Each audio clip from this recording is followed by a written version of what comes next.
আজ একটা গল্প নিয়ে। গল্পটার নাম একলা মৃত্যু।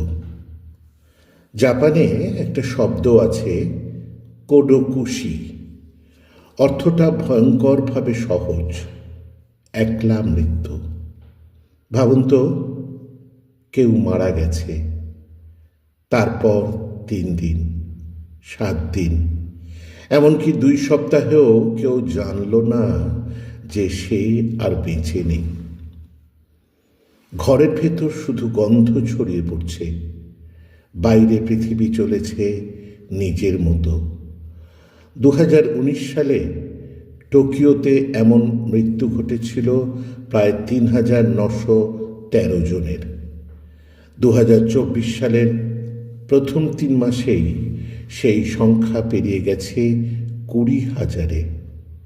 তাদের মধ্যে 80% ছিলেন বৃদ্ধ মানুষ, যাদের খোঁজ নেওয়ার মতো কেউ ছিল না। এমন মৃত্যু এতই সাধারণ হয়ে গেছে যে জাপানে এখন ডেথ ক্লিন আপ ইন্ডাস্ট্রি গড়ে উঠেছে, যারা মৃতদেহ সরায়, ঘর পরিষ্কার করে, আর আত্মা শান্তি পাক বলে কিছু রীতিও পালন করে। এমনকি বীমা কোম্পানিও এখন আর একা মরলে ঘর পরিষ্কারের খরচ দেওয়ার কোডোকুশি ইন্স্যুরেন্স বিক্রি করে। ভাবলে গা শিউরে ওঠে না? আমরা হয়তো ভাবি এটা জাপানের সমস্যা, কিন্তু একটু ভালো করে তাকান, আমাদের সমাজেও ধীরে ধীরে সেই দিকেই হাঁটছে না?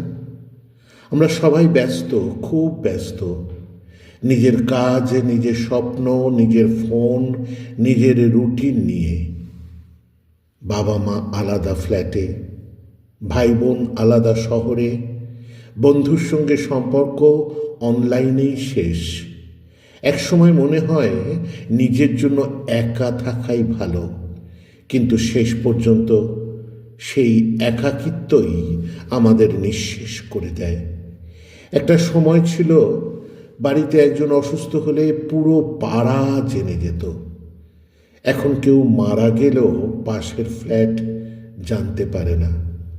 জীবনের সবচেয়ে বড় ট্র্যাজেডি হলো আমরা মানুষ হয়ে মানুষের কাছ থেকে দূরে সরে যাচ্ছি।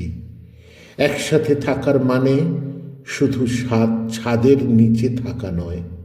পরিবার মানে হলো কেউ তোমাকে চা খেতে ডাকবে, ওগো চা খেয়ে যাও।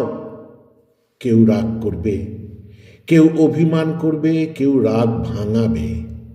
আর সবচেয়ে বড় কথা, সবাই তোমার মৃত্যুর খবর পাবে সময় মতো। বাবা মাকে বোঝা ভেবো না, ভাই বোনকে প্রতিযোগী ভেবো না, সন্তানকে দূর থেকে ভালো না বেসে পাশে বসাও। প্রতিদিন অন্তত একবার একসাথে খাও, একবার গল্প করো।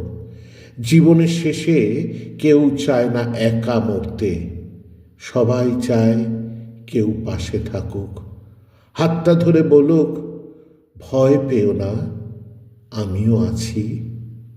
তুমি যদি আজ পরিবারের সঙ্গে থেকেও মানসিকভাবে দূরে থাকো, তবে একদিন হয়তো কাছের মানুষরাও তোমার অনুপস্থিতি টের পাবে না। কোডোকুশি আমাদের দেশের শব্দ নয়, তবে যদি আমরা এখনই না বদলাই, তাহলে একদিন এটা আমাদের সমাজের গল্প হয়ে যাবে। তখন তোমার ঘরেও হয়তো একটা চেয়ার থাকবে, যখন কেউ বসতো এখন শুধু ধুলো জমে থাকবে, আর তোমার গল্প বলার কেউ থাকবে না। চলো চলো একসাথে বাঁচি, একসাথে থাকি, একলা মৃত্যু নয়, একসাথে জীবনের গল্প লিখি।